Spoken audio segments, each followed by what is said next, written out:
2020 പുറത്തിറങ്ങിയ ചലച്ചിത്രം Lucy Shimmers and the prince of പീസിന്റെ കഥയാണ് സിനിമാ കഥയിലൂടെ ഇന്ന് നിങ്ങൾ കേൾക്കാനായി പോകുന്നത്. കഥയാരംഭിക്കുന്നത് ലൂസി ഷിമ്മേഴ്സ് എന്ന 5 വയസ്സുകാരി പെൺകുട്ടിയെ പരിചയപ്പെടുത്തിക്കൊണ്ടാണ്. അന്ന് വീടിന് മുമ്പിൽ ലൂസിയും അച്ഛൻ ജെയിംസും കളിച്ചുകൊണ്ടിരിക്കുകയായിരുന്നു. കളിക്കിടയിൽ ഗേറ്റിന്റെ ഭാഗത്തേക്ക് നോക്കിയ ലൂസി തനിക്ക് മുത്തച്ഛൻ ജാക്സനെ കാണാമല്ലോ എന്ന് അച്ഛനോട് പറഞ്ഞു. പക്ഷേ ജെയിംസിന് അത് വിശ്വസിക്കാൻ സാധിച്ചില്ല. കാരണം ജാക്സൺ മരണപ്പെട്ടു പോയതാണ്. ജെയിംസ് ലൂസി പറഞ്ഞ ഇടത്തേക്ക് നോക്കി. അവിടൊന്നും ഒന്നും ഉണ്ടായിരുന്നില്ല.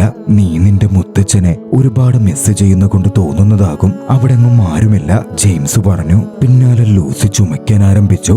ജെയിംസ് അതോടെ ലൂസിയെ വീടിനകത്തേക്ക് കൊണ്ടുപോയി. ലൂസിയുടെ അമ്മ ഉടൻ അവളുടെ ടെമ്പറേച്ചർ ഒക്കെ ചെക്ക് ചെയ്തു. കുറച്ച് ടെമ്പറേച്ചർ ഉയർന്നിട്ടുണ്ടായിരുന്നു. ചെറിയ പനിയായിരിക്കും എന്ന് അഭിപ്രായപ്പെട്ട അവളുടെ അമ്മ നാളെ ഡോക്ടറെ കാണാൻ പോകാമെന്നും പറഞ്ഞു. ഇസബെൽ എന്നായിരുന്നു ലൂസിയുടെ അമ്മയുടെ പേര്. ജെയിംസ് അവിടെ നിന്ന് മാറിയതും ലൂസിയും ഇസബെല്ലും സംസാരിച്ചു. ക്രിസ്മസ് എന്നാണെന്ന് അവൾ തിരക്കി. ഇനിയും 24 ദിവസമുണ്ട് എന്ന് ഇസബെൽ പറഞ്ഞതും താനൊരു ബുക്ക് എഴുതുന്നുണ്ട്. ആ ബുക്ക് ക്രിസ്മസിന് മുമ്പ് എനിക്ക് തീർക്കണം. എന്റെ ബുക്കിൽ ഒരു സാഡ്മാൻ ഉണ്ട്. അതാരാ? ഇസബെൽ തിരക്കി. എനിക്കും അറിയില്ല, ഞാൻ സ്വപ്നത്തിൽ കണ്ടതാ, ലൂസി മറുപടി പറഞ്ഞു. മോൾക്ക് എന്തെങ്കിലും സഹായം വേണമെങ്കിൽ ചോദിച്ചോട്ടോ, അമ്മ ഹെൽപ്പ് ചെയ്യാം എന്നും ഇസബെൽ കൂട്ടിച്ചേർത്തു. പിന്നാലെ ലൂസി ക്രിസ്മസിന്റെ കൗണ്ട് ഡൗൺ ഡേയ്സ് ഒരു ബോർഡിൽ എഴുതി. ഇതേ സമയം മുറിയിലായിരുന്ന ജെയിംസ് തന്റെ അച്ഛൻ ജാക്സന്റെ പിക്ചർ എടുത്ത് നോക്കുകയായിരുന്നു. ലൂസി പറഞ്ഞതിനെ പറ്റി ജെയിംസിന്റെ ഉള്ളിൽ ഒരു ആശങ്ക നിന്നിരുന്നു. ജെയിംസ് വീണ്ടും ലൂസി പറഞ്ഞ ഇടത്തേക്ക് നോക്കി. അവിടെയൊന്നും ആരും ഉണ്ടായിരുന്നില്ല. അന്ന് രാത്രിയിൽ ഉറങ്ങുന്നതിന് മുമ്പ് ജെയിംസ് ലൂസിയുടെ ബെഡ്റൂമിലേക്ക് ചെന്നു. ലൂസി തന്റെ ബുക്ക് എഴുതുകയായിരുന്നു. ആ സമയം താൻ കണ്ട സാഡ്മാനെ പറ്റിയും ലൂസി ജെയിംസിനോട് പറഞ്ഞു. അതാരാണെന്ന് ജെയിംസ് ചോദിച്ചെങ്കിലും തനിക്കറിയില്ലെന്നായിരുന്നു ലൂസിയുടെ മറുപടി. താനും ജീസസും ആ സങ്കടപ്പെട്ട മനുഷ്യനുമായി ഉടൻ കൂട്ടുകാരാകും എന്നും ലൂസി പറഞ്ഞു. ജെയിംസിന് അതൊന്നും മനസ്സിലായതേയില്ല. സുഖമില്ലാത്തതാണ്, ഒരുപാട് ഇരിക്കരുത് എന്ന് പറഞ്ഞ് ജെയിംസ് മുറിയിലേക്ക് പോവാനിറങ്ങി. ആ സമയം മുറിയിൽ ആരോ ഉള്ള പോലെ ജെയിംസിന് തോന്നി. പക്ഷേ ആരുമില്ലെന്ന് കണ്ട് ജെയിംസ് അവിടെ നിന്ന് പോയി. യാഥാർത്ഥ്യത്തിൽ ലൂസി കാണുന്ന മുത്തച്ഛൻ ജാക്സന്റെ ആത്മാവ് ആ മുറിയിൽ ഉണ്ടായിരുന്നു. ജാക്സൺ ലൂസി കിടക്കുന്ന ബെഡിനരികിൽ വന്നിരുന്നു. ലൂസിയുമായി സംസാരിച്ചു. ഞാൻ മോളുടെ കൂടെ നിൽക്കട്ടെ എന്ന് ചോദിച്ചു. തനിക്കതിൽ ഒരുപാട് സന്തോഷമേ ഉള്ളൂ എന്നായിരുന്നു ലൂസിയുടെ മറുപടി. രണ്ടുപേരും കുറച്ചു നേരം കൂടി സംസാരിച്ചിരുന്നു. മറുവശത്ത് ജെയിംസും ഇസബെല്ലും ലൂസി പറയുന്ന കാര്യങ്ങളെപ്പറ്റി പരസ്പരം ആശങ്കപ്പെട്ട് സംസാരിച്ചു. ഇസബെൽ കൂടുതൽ വറീഡായി കാണപ്പെട്ടിരുന്നു. ജാക്സൺ ഇസബെല്ലിനെ ആശ്വസിപ്പിച്ചു. മറ്റൊരിടത്ത് മറ്റൊരു സംഭവം അരങ്ങേറുകയായിരുന്നു. പ്രസന്റ് ഡോക്ടർ ജോൺസൺ എന്ന പാസ്റ്ററെ വിളിച്ചു വരുത്തി. ജയിലിൽ കഴിയുന്ന എഡ്ഗർ എന്ന പേരുള്ള ഒരു ക്രിമിനലിന്റെ 2 കിഡ്നിയും ഫെയിലിയർ ആയിരുന്നു. അയാളെ ഉടൻ ട്രീറ്റ്മെന്റിന് വിധേയനാക്കണം. എഡ്ഗറും അവർ സംസാരിക്കുന്നത് കേട്ടിരുന്നു. പക്ഷേ എഡ്ഗർ അതിനിടയിൽ കയറി സംസാരിക്കാനും അവരുടെ സംസാരം നിർത്തലാക്കാനും ശ്രമിച്ചു. എഡ്ഗറിന് വേണ്ടി എന്തെങ്കിലും ചെയ്യാൻ സാധിക്കുമോ എന്ന് നോക്കട്ടെ എന്ന് പാസ്റ്റർ ഡോക്ടറോട് പറഞ്ഞു. എഡ്ഗറിനടുത്തെത്തിയ പാസ്റ്റർ എത്രയും വേഗം എഡ്ഗറിനെ കിഡ്നി ട്രാൻസ്പ്ലാന്റ് നടത്തണമെന്നും ഇല്ലെങ്കിൽ എഡ്ഗർ മരണപ്പെടാൻ സാധ്യതയുണ്ട് എന്ന വിവരവും എഡ്ഗറോട് പങ്കുവച്ചു. എഡ്ഗർ പക്ഷേ അതൊന്നും സാരമാക്കിയിരുന്നതേയില്ല. താൻ അനുഭവിക്കേണ്ടതാണ് തനിക്ക് ലഭിക്കുന്നത് എന്ന ഭാവമായിരുന്നു അയാൾക്ക്. മുന്നോട്ട് ജീവിക്കാൻ ഒരു പ്രതീക്ഷയും അയാൾക്കുണ്ടായിരുന്നില്ല. അയാളുടെ ഫാമിലി അടക്കം കുറ്റവാളിയായതും അയാളെ വിട്ടുപോയിരുന്നു. ദൈവം എല്ലാവർക്കും രണ്ടാമതൊരവസരം കൊടുക്കുമെന്നും നിനക്കും അങ്ങനൊന്നുണ്ടായാലോ അത് നീ നല്ല രീതിയിൽ നോക്കണ്ടേ എന്നായിരുന്നു ജോൺസൺ എഡ്ഗറോട് പറഞ്ഞത്. തനിക്ക് സെക്കൻഡ് ചാൻസിനൊന്നും അർഹതയില്ല എന്നായിരുന്നു എഡ്ഗർ പറഞ്ഞത്. എന്തായാലും ഞാൻ വാർഡനുമായി സംസാരിക്കട്ടെ എന്ന് പറഞ്ഞ് പാസ്റ്റർ അവിടെ നിന്ന് പോയി. ഇതേ സമയം ഇസബെൽ ലൂസിയെ ഡോക്ടറെ കാണിക്കാൻ കൊണ്ടുപോയിരുന്നു. ഡോക്ടർ ലൂസിയെ പരിശോധിച്ചു. ന്യൂമോണിയയുടെ ആദ്യഘട്ടമാണ് എന്ന് ഡോക്ടർ തിരിച്ചറിഞ്ഞിരുന്നു. കുറച്ച് മരുന്നുകൾ കൊടുത്ത ശേഷം ഈ ഗുളികകൾ എടുത്ത് നല്ല രീതിയിൽ വിശ്രമിക്കാനും എന്തെങ്കിലും പ്രശ്നമുണ്ടായാൽ ആശുപത്രിയിലേക്ക് കൊണ്ടുവരണം എന്നും പറഞ്ഞ് ഡോക്ടർ അവരെ പറഞ്ഞുവിട്ടു. അന്ന് ജെയിംസ് തന്റെ അമ്മ ഏപ്രിലിനെ വിളിച്ചു. ലൂസി മുത്തച്ഛൻ ജാക്സനെ കാണുന്നു എന്ന് പറഞ്ഞ കാര്യമൊക്കെ അമ്മയോട് അവൻ ഷെയർ ചെയ്തു. തന്റെ ആശങ്കകളും പങ്കുവെച്ചു. അതൊന്നും പോസിബിളായ കാര്യമല്ല എന്ന് പറഞ്ഞ ഏപ്രിൽ ലൂസിയും ജാക്സനും അത്രമേൽ അടുപ്പത്തിലായിരുന്നല്ലോ, അതുകൊണ്ട് അവൾക്ക് അങ്ങനൊക്കെ തോന്നുന്നതായിരിക്കും എന്ന് പറഞ്ഞ് അവനെ ആശ്വസിപ്പിച്ചു. മറുവശത്ത് എഡ്ഗർ ഒരു ആശുപത്രിയിലേക്ക് മാറ്റപ്പെടുകയായിരുന്നു. കൊണ്ടുവന്ന വാനിൽ നിന്നിറങ്ങുവാൻ എഡ്ഗർ വിസമ്മതിച്ചു നിന്നു. ലൂതർ എന്ന പ്രിസൺ ഗാർഡ് എഡ്ഗറോട് മോശമായി പരുക്കൻ മട്ടിൽ പെരുമാറാനും ശ്രമിച്ചു. വാർഡൻ അവിടെ ഉണ്ടായിരുന്നു. ഇറങ്ങണോ വേണ്ടയോ എന്ന് എഡ്ഗർ തന്നെ തീരുമാനിക്കട്ടെ, കൂടുതൽ പ്രഷർ ചെലുത്തണ്ട എന്ന് വാർഡൻ പറഞ്ഞു. പിന്നാലെ എഡ്ഗർ വാനിൽ നിന്നിറങ്ങി വീൽ ചെയർ ഓഫർ ചെയ്തെങ്കിലും അയാളത് നിരസിക്കുകയായിരുന്നു ചെയ്തത്. പക്ഷേ വയ്യാതെ പെട്ടെന്ന് എഡ്ഗർ താഴെ വീണു. അതോടെ എഡ്ഗറെ അവർ പിടിച്ച് വീൽ ചെയറിലിരുത്തി. വൈകാതെ എഡ്ഗറെ ആശുപത്രിയിൽ അഡ്മിറ്റ് ചെയ്തു. എഡ്ഗറിന് ഒരുപക്ഷെ ഒരു സെക്കൻഡ് ചാൻസ് ലഭിച്ചാലോ എന്നുള്ള ശുഭാപ്തി വിശ്വാസം വാർഡൻ പ്രകടിപ്പിച്ചു. പാസ്റ്റർ എഡ്ഗറിനൊരു ബൈബിൾ കൊടുത്തു. അതവൻ ആശ്വാസമേകുമെന്നും അവൻ എന്നെങ്കിലും അത് തുറന്നു വായിക്കുമെന്നും പറഞ്ഞു. പക്ഷേ എഡ്ഗർ ആകട്ടെ ദൈവവിശ്വാസം പൂർണ്ണമായും നഷ്ടപ്പെട്ട അവസ്ഥയിലായിരുന്നു. വാർഡനും പാസ്റ്ററും പോയതും ലൂതർ എഡ്ഗറോട് സംസാരിച്ചു. ക്രൂരമായി ഇവിടെ നിന്ന് ജീവനോടെ നീ പോവാനേ പോകുന്നില്ല എന്ന് ലൂതർ പറഞ്ഞു. വാർഡനും പാസ്റ്ററും ഡോക്ടറെ കണ്ടിരുന്നു. എഡ്ഗറിന് കിഡ്നി ട്രാൻസ്പ്ലാന്റ് വേണം, പക്ഷേ അതത്ര എളുപ്പമല്ല. എഡ്ഗർ ഒരു ക്രിമിനൽ ആയതുകൊണ്ട് തന്നെ കിഡ്നി ലഭിക്കേണ്ടവരുടെ ലിസ്റ്റിൽ അവന്റെ പേര് ഏറ്റവും താഴെയായിരിക്കും. ആ കാര്യങ്ങളൊക്കെ എനിക്കറിയാം ഡോക്ടർ, പക്ഷേ കാര്യങ്ങൾ പ്രൊസീജിയേഴ്സ് പോലെ നടക്കണമല്ലോ എന്നായിരുന്നു വാർഡന്റെ മറുപടി. എഡ്ഗറിനെ കൊണ്ട് പ്രശ്നമൊന്നും ഉണ്ടാവില്ലെന്നും എഡ്ഗറിനൊപ്പം എപ്പോഴും ഗാർഡുകൾ ഉണ്ടാകും എന്നും വാർഡൻ കൂട്ടിച്ചേർത്തു. വാർഡൻ പിന്നാലെ ഗാർഡുകളായ വാലിക്കും ലൂതറിനും നേരെ തിരിഞ്ഞ് എഡ്ഗറിനെ കട്ടിലേക്ക് ബന്ധിപ്പിച്ചേക്കണമെന്നും ചെക്കപ്പിന്റെ സമയത്ത് മാത്രം ഹാൻഡ് കഫ് അഴിച്ചാൽ മതിയെന്നും പറഞ്ഞു. അതൊക്കെ താൻ ശ്രദ്ധിച്ചോളാം എന്ന് ലൂതർ പറയുകയും ആംക്യമെന്ന രീതിയിൽ തോക്കിൽ തൊട്ട് കാണിക്കുകയും ചെയ്തു. വാർഡനത് ശ്രദ്ധിച്ചിരുന്നു. എഡ്ഗറിന് നടക്കാൻ പോലും ആവില്ലെന്നും അതുകൊണ്ട് തോക്ക് പ്രയോഗമൊന്നും വേണ്ട എന്ന് വാർഡൻ പ്രത്യേകം വാൺ ചെയ്യുകയും ചെയ്തു. ശേഷം അവർ അവിടെ നിന്ന് പോയി. ആദ്യത്തെ ഷിഫ്റ്റിൽ ഗാർഡായി നിന്നത് വാലിയായിരുന്നു. രാത്രിയിൽ ജെയിംസ് ലൂസിക്ക് മരുന്ന് കൊടുക്കാൻ ശ്രമിക്കുകയായിരുന്നു. പക്ഷെ ലൂസി കഴിക്കാൻ തയ്യാറാകുന്നുണ്ടായിരുന്നില്ല. ജെയിംസ് വല്ലാതെ പാടുപെട്ടു. അത് കണ്ട് റൂമിലുണ്ടായിരുന്ന ജാക്സൺ പറഞ്ഞു, ഇപ്പോ അവന് മനസ്സിലാകുന്നുണ്ടാകും പണ്ട് ഇതുപോലെ അവൻ എത്ര എന്നെ കഷ്ടപ്പെടുത്തിയിട്ടുണ്ടെന്നറിയോ. അത് കേട്ടതും ചിരിയോടെ ലൂസി മുത്തച്ഛൻ പറഞ്ഞെന്ന് പറഞ്ഞ് ജെയിംസിനോട് ആ കാര്യം പറഞ്ഞു. ജെയിംസ് ഒന്ന് ഞെട്ടിയെങ്കിലും മുത്തച്ഛനെ അങ്ങനെ കാണാനൊന്നും പറ്റില്ല എന്ന് ജെയിംസ് വീണ്ടും ആവർത്തിച്ചു. അതൊക്കെ മോളുടെ തോന്നലാണെന്നും പറഞ്ഞു. ലൂസി അതോടെ ജെയിംസിനെ വിശ്വസിപ്പിക്കാൻ കുറെ ശ്രമിച്ചു. പക്ഷേ ജെയിംസ് അതിനൊരുക്കമായിരുന്നില്ല. അങ്ങനാണേൽ അച്ഛൻ വിശ്വസിക്കണ്ട എന്ന് ലൂസിയും പറഞ്ഞു. പിന്നാലെ ഇസബൽ വന്നു. തന്റെ തന്ത്രങ്ങൾ ഉപയോഗിച്ച് ഇസബൽ ലൂസിക്ക് മരുന്ന് കൊടുത്തു. ലൂസി വീണ്ടും തന്റെ ബുക്ക് എഴുതാനും ഒക്കെ തുടങ്ങി. പക്ഷെ ലൂസിയുടെ രോഗാവസ്ഥ ഭേദപ്പെട്ടു വരുന്നേ ഉണ്ടായിരുന്നില്ല. ലൂസിയുടെ കണ്ടീഷൻ മോശമായിക്കൊണ്ടിരുന്നു. അങ്ങനെ ക്രിസ്മസിന് 14 ദിവസം മാത്രം ബാക്കി നിൽക്കെ ലൂസി ചുമയ്ക്കൊപ്പം ബ്ലഡ് വോമിറ്റ് ചെയ്യുകയും ഉണ്ടായി. പരിഭ്രാന്തരായ ഇസബെല്ലും ജെയിംസും ലൂസിയുടെ ആശുപത്രിയിലേക്ക് കൊണ്ടുപോയി. ആശുപത്രിയിൽ എത്തിയതും ഡോക്ടർ ലൂസിയെ പരിശോധിച്ചു. ന്യൂമോണിയയുടെ കണ്ടീഷൻ അറിയുവാൻ ടെസ്റ്റുകൾ വേണമെന്ന് ഡോക്ടർ പറഞ്ഞു. മകൾക്കടുത്തിരിക്കുകയായിരുന്ന ഇസബെല്ലും ജെയിംസും ലൂസിയെ ആശ്വസിപ്പിച്ചു. അവളുടെ കൂടെ തന്നെ തങ്ങളുണ്ടാകും എന്നവർ പറഞ്ഞു. പിറ്റേന്ന് ലൂസി എഴുന്നേറ്റ് തന്റെ ഡ്രോയിങ് ആരംഭിച്ചു. തലേ ദിവസം സ്വപ്നത്തിൽ താനാ സങ്കടപ്പെട്ട മനുഷ്യനെ വീണ്ടും കണ്ടു എന്നവൾ ജെയിംസിനോട് പറഞ്ഞു. അതാരാണെന്ന് ജെയിംസ് ചോദിച്ചതും എനിക്കറിയില്ലെന്നും പക്ഷെ അയാൾക്ക് ഹെൽപ്പ് വേണം എന്നുമായിരുന്നു അവൾ വ്യക്തമാക്കിയത്. മുറിയിലുള്ള മുത്തച്ഛനെ കാണാമോ എന്നും അവൾ തിരക്കി. ഇല്ലെന്നായിരുന്നു ജെയിംസിന്റെ മറുപടി. എന്താ അച്ഛൻ എന്നെ വിശ്വസിക്കാത്തത് എന്ന് ലൂസി ഒരിക്കൽ കൂടി ജെയിംസിനോട് ചോദിക്കുകയും ചെയ്തു. വൈകാതെ ലൂസിയുടെ റിസൾട്ട് വന്നു. ഇസബെല്ലും ഡോക്ടറും സംസാരിച്ചു.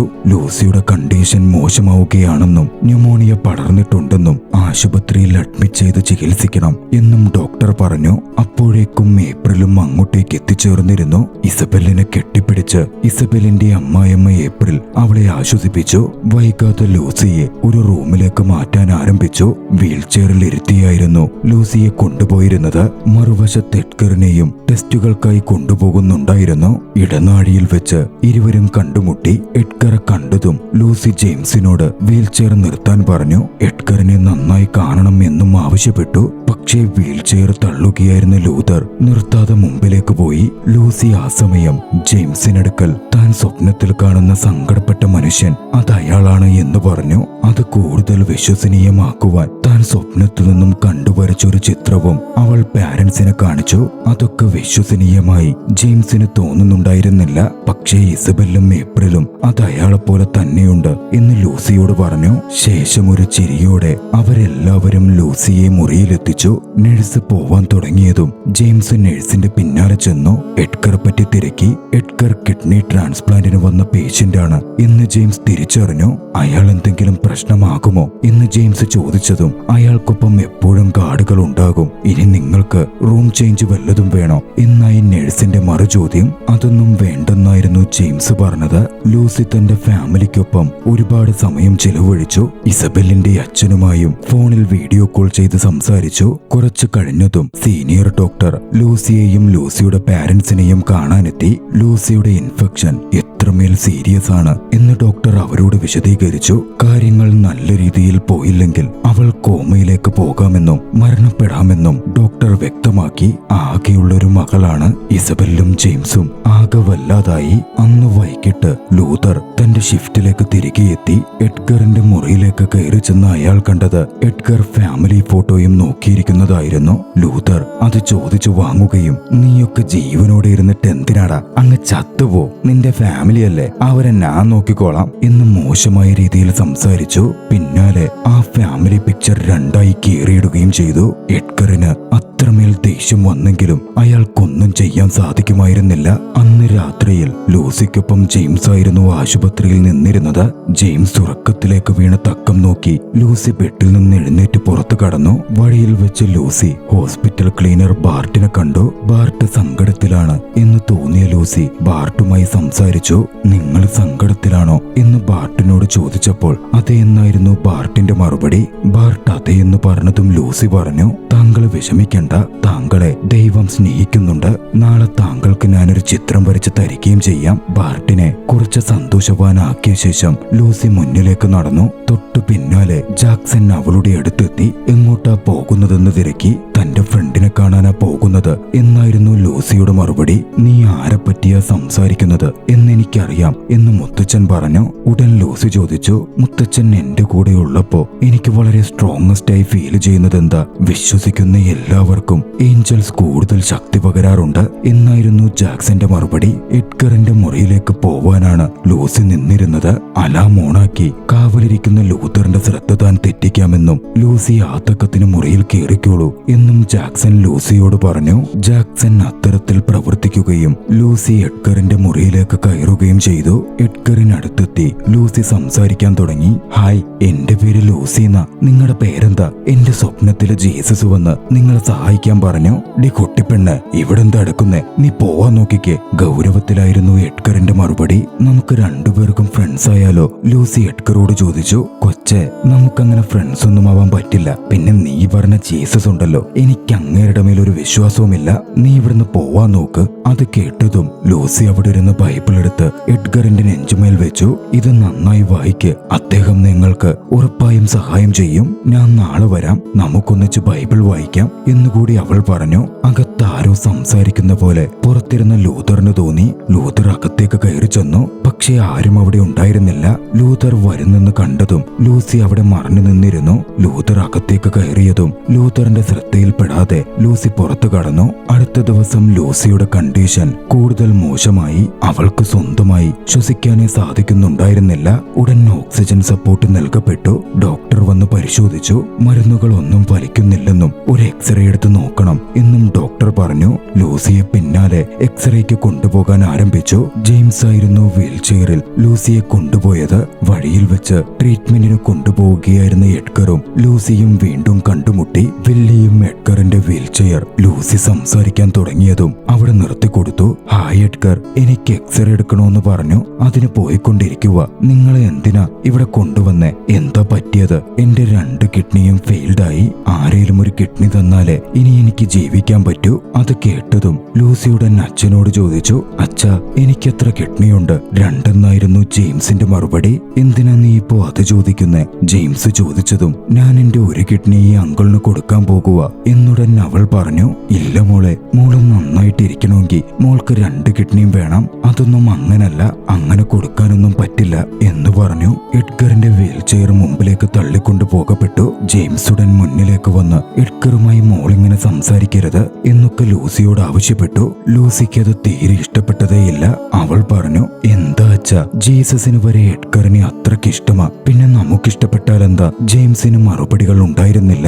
അന്ന് രാത്രിയിൽ ഇസബെല്ലായിരുന്നു ലൂസിക്കൊപ്പം ആശുപത്രിയിൽ നിന്നത്. ഇസബെൽ ഉറങ്ങിയ ശേഷം ജാക്സൺ ലൂസിയെ വിളിക്കാനെത്തി. എഡ്ഗറിന്റെ മുറിയിൽ പോവാനായിരുന്നു അത്.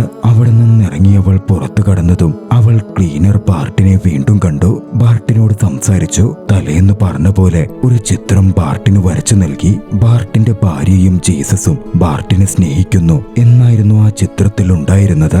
വീണ്ടും മുത്തച്ഛന്റെ സഹായത്തോടെ അവൾ എഡ്ഗറിന്റെ മുറിയിലെത്തി. എഡ്ഗറോട് സംസാരിക്കാൻ തുടങ്ങി. ഇപ്പോ കിഡ്നി എങ്ങനുണ്ട്? അതങ്ങനെ തന്നുണ്ട്. നീ എന്തിനാ ആശുപത്രിയിൽ വന്നേ? അതോ അതെനിക്ക് ലെൻസില് എന്തോ പ്രശ്നമുണ്ടെന്ന് പറഞ്ഞ എപ്പോഴും ചുമയാ, അതുകൊണ്ട് വന്നതാ. അതുപോട്ടെ, ഇന്നലെ ഞാൻ വന്നപ്പോ കയ്യിലൊരു ഫോട്ടോ വെച്ചോണ്ടിരുന്നില്ലേ? ആ ഫോട്ടോ എന്തായിരുന്നു? എഡ്ഗറുടൻ കീറിപ്പോയ ആ ഫോട്ടോ എടുത്ത് അവളെ കാണിച്ചു.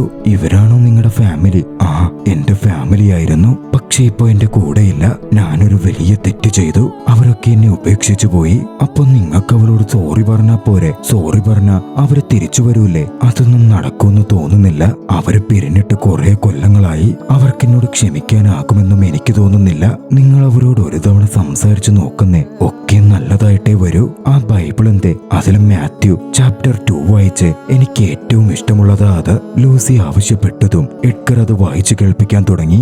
വായിച്ചു കഴിഞ്ഞതും എനിക്ക് ഉറക്കം വരുന്നു, നാളെ മീറ്റ് ചെയ്യാം എന്ന് പറഞ്ഞ് അവൾ അവിടെ നിന്ന് പോയി. എഡ്ഗറിന് ആദ്യമായി എന്തോ ആശ്വാസം അനുഭവപ്പെട്ടു. ഒറ്റപ്പെടലൊക്കെ ഇല്ലാതാവുന്ന പോലെ. പിന്നീട് അങ്ങോട്ടേക്ക് എഡ്ഗറും ലൂസിയും തുടർച്ചയായി മീറ്റ് ചെയ്തു. എഡ്ഗർ ലൂസിക്ക് ബൈബിൾ വായിച്ചു കേൾപ്പിച്ചുകൊണ്ടേയിരുന്നു. അവരുടെ സൗഹൃദവും വളർന്നു വന്നു. ഇതിനിടയിൽ ലൂസി ഹോസ്പിറ്റലിലെ മറ്റുള്ളവരുമായും സൗഹൃദം സ്ഥാപിച്ചിരുന്നു. അങ്ങനെയിരിക്കെ ഒരു ദിവസം പാസ്റ്റർ ജോൺസൺ എഡ്ഗറെ കാണാനെത്തി. അവന്റെ ആരോഗ്യം എങ്ങനുണ്ടെന്ന് തിരക്കി. എഡ്ഗർ അപ്പോൾ ബൈബിൾ കയ്യിൽ പിടിച്ചിരിക്കുകയായിരുന്നു.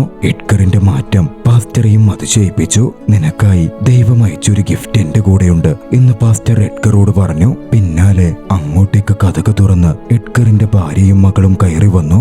അവരെ കണ്ട് എഡ്ഗർ പൊട്ടിക്കരഞ്ഞു. മകളെ കെട്ടിപ്പിടിച്ചു. കുടുംബവുമായുള്ള എഡ്ഗറിന്റെ ഒത്തുചേരലായിരുന്നു അത്. ലൂസിയും അവരെ കണ്ടിരുന്നു. അവളും അത്രമേൽ സന്തോഷിച്ചു. അങ്ങനെ ക്രിസ്മസിന്റെ അന്ന് ഡോക്ടർ ലൂസിയെ പരിശോധിക്കാനെത്തി. അവൾക്ക് എന്ത് ഗിഫ്റ്റാണ് വേണ്ടത് എന്ന് ആ സമയം ഡോക്ടർ ലൂസിയോട് ചോദിച്ചു. അവൾ താൻ എഴുതി വെച്ചിരുന്ന ഒരു പേപ്പർ ഡോക്ടറുടെ കയ്യിലേക്ക് കൊടുത്തു. ഡോക്ടർ ആ പേപ്പർ തുറന്നു നോക്കി. തന്റെ ഒരു കിഡ്നി എഡ്ഗറിന് കൊടുക്കണം എന്നായിരുന്നു ലൂസി എഴുതിയിരുന്നത്. ഡോക്ടർ വായിച്ചത് കേട്ടതും ഏവരും ഒരു നിമിഷം ഷോക്കായി. ഉടൻ ജെയിംസ് ചോദിച്ചു, എന്താ മോളെ നീ എഴുതിയിരിക്കുന്നേ? നിനക്ക് ജീവിക്കാൻ 2 കിഡ്നിയും വേണ്ടേ? ഒന്നും മതിയെന്നല്ലേ അച്ഛ പറഞ്ഞത്? പക്ഷേ എഡ്ഗറിന് 2 കിഡ്നിയും പോയിരിക്കുക. ഒന്ന് ഞാൻ കൊടുത്തില്ലേ? എഡ്ഗറിന് ജീവിക്കാൻ പറ്റില്ല. എഡ്ഗർ എന്റെ കൂട്ടുകാരനാ. ഞാനെങ്ങനാ എന്റെ കൂട്ടുകാരന് മരിക്കാൻ വിട്ടുകൊടുക്കുക? ലൂസിയുടെ വാക്കുകൾ ഏവരുടെയും കണ്ണു നിറച്ചു. ജെയിംസ് ഡോക്ടറുടെ അടുത്തത് പോസിബിൾ ആണോ എന്ന് ചോദിച്ചു. പോസിബിൾ ആണ് എന്നായിരുന്നു ഡോക്ടറുടെ മറുപടി. ഞങ്ങൾ ആലോചിച്ചിട്ട് പറയാം എന്ന് ഇസബെല്ലും ജെയിംസും പറഞ്ഞു. അന്ന് രാത്രിയിൽ താൻ എഴുതിക്കൊണ്ടിരുന്ന ബുക്ക് താൻ പൂർത്തിയാക്കിയെന്നും അത് എഡ്ഗറിന് കൊടുക്കണം എന്നും ലൂസി പറഞ്ഞു.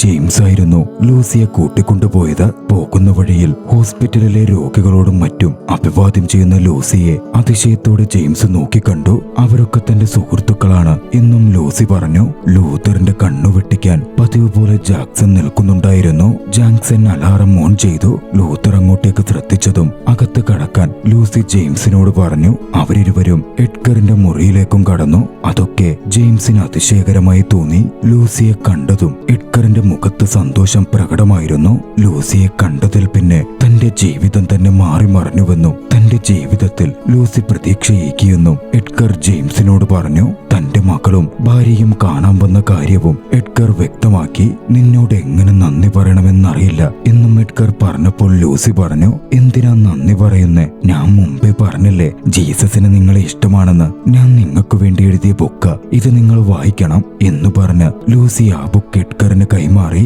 ശേഷം അവിടെ നിന്നും അച്ഛനൊപ്പം റൂമിലേക്ക് തിരികെ പോയി. അവിടെ നിന്നിറങ്ങുമ്പോൾ നഴ്സിനടുക്കൽ അലാറത്തിന്റെ പ്രശ്നത്തെപ്പറ്റി സംസാരിക്കുന്ന ലൂതറിയായിരുന്നു ലൂസി നോക്കിക്കണ്ടത്. അവിടുത്തെ കസേരയിൽ എഡ്ഗറിന്റെ കൈവിലങ്ങിന്റെ താക്കോലും ഇരിക്കുന്നുണ്ട്. ലൂസി അതെടുത്ത് എഡ്ഗറിന് കൊണ്ടുകൊടുത്തു. ആവശ്യമുള്ളപ്പോ ഉപയോഗിച്ചോളൂ എന്നും പറഞ്ഞു. ശേഷം അവൾ തന്റെ റൂമിലേക്ക് പോയി. ലൂസി പോയതിന് പിന്നാലെ എഡ്ഗർ ആ ബുക്ക് തുറന്ന് വായിക്കാൻ തുടങ്ങി. ലൂസി തന്നെ ചിത്രങ്ങൾ വരച്ച് ഓരോന്നും എഴുതിയിരുന്ന book Lucy Shimmers and the prince of peace എന്ന പേരിൽ ജീസസും ലൂസിയും തമ്മിലുള്ള ബന്ധവും അവൾ എത്ര വലിയ വിശ്വാസിയാണെന്നും അവളുടെ ജീവിതവും ഒക്കെ കുറിക്കുന്ന ബുക്കായിരുന്നു അത്. അതിന്റെ ഏറ്റവും ഒടുവിലായി എഡ്ഗറിന് താൻ തന്റെ കിഡ്നി ഡൊണേറ്റ് ചെയ്യാൻ ഉദ്ദേശിക്കുന്നു എന്നതും അവൾ എഴുതിയിരുന്നു. അതൊക്കെ കണ്ടതും എഡ്ഗറിന്റെ കണ്ണുകൾ നിറഞ്ഞു. റൂമിലേക്ക് എത്തിയ ലൂസിയുടെ അവസ്ഥ വളരെ ക്രിട്ടിക്കലായി മാറി. ബുക്ക് വായിച്ചു കഴിഞ്ഞിരുന്ന എഡ്ഗറിന് ലൂസിയെ കാണണമെന്ന് തോന്നി. തന്റെ വിലങ്ങടിച്ച് ഭിത്തിയിൽ പതിയെ പിടിച്ച് എഡ്ഗർ ലൂസിയുടെ മുറിയിലേക്ക് നടന്നു. എഡ്ഗർ എത്തുമ്പോഴേക്കും ലൂസി ഈ ലോകത്തോട് വിട പറഞ്ഞിരുന്നു. ലൂസിയുടെ മരണവാർത്ത അറിഞ്ഞ് പാരന്റ്സും എഡ്ഗറും പൊട്ടിക്കരഞ്ഞു. ആ സമയം ജെയിംസിന്റെ കൺമുമ്പിലൊന്ന് വ്യക്തമായി. ലൂസി പറയാറുണ്ടായിരുന്ന മുത്തച്ഛന്റെ ആത്മാവിന്റെ കൈപിടിച്ച് ലൂസിയുടെ ആത്മാവ് നടന്നിറങ്ങി പോകുന്നു. പോവല്ലേ എന്ന് കണ്ണീരോടെ ജെയിംസ് വിളിച്ചു പറഞ്ഞു. അച്ഛനെ നോക്കി കൈവീശി മുത്തച്ഛന്റെ കൈയും പിടിച്ചവൾ നടന്നു നീങ്ങി.